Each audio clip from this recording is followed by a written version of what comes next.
The most frequently given flower for International Women's Day in Slovenia is the carnation, which symbolizes friendship and respect. That is why I have red carnations with me today. The fight for women's equality has a long tradition in Slovenia. As early as 1897, the Slovenka magazine began to be published with articles drawing attention to women's equality, the need for greater education and cultural participation for women, and articles addressing topics such as divorce and sex education. The warnings and struggles that began more than 125 years ago are unfortunately still not over. Despite the fact that Slovenia elected its first female president of the state in 2022 and appointed the first female president of the National Assembly, we are still talking about quotas for women and men, about gender pay differentials for the same work, and about women's right to make decisions about their own bodies.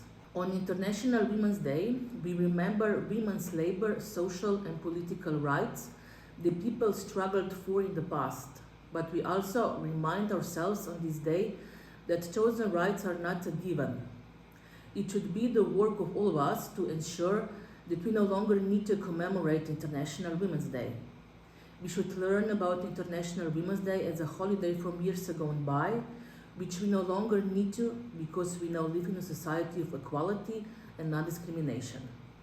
At the Maribor Youth Cultural Center, we address equality issues in several programs, but most importantly in the Maribor Through Rose-Colored Glasses program, where we primarily carry out activities for the LGBTQ community and its supporters. We are happy and grateful for the invitation to participate in the International Women's Day in Marburg. Marburg and Maribor are sister cities. Various delegations often visit each other, and given that, this year we are celebrating 55 years of cooperation and friendship between the two cities. I know that our paths will soon cross again later this year. Until then, I wish you all the best.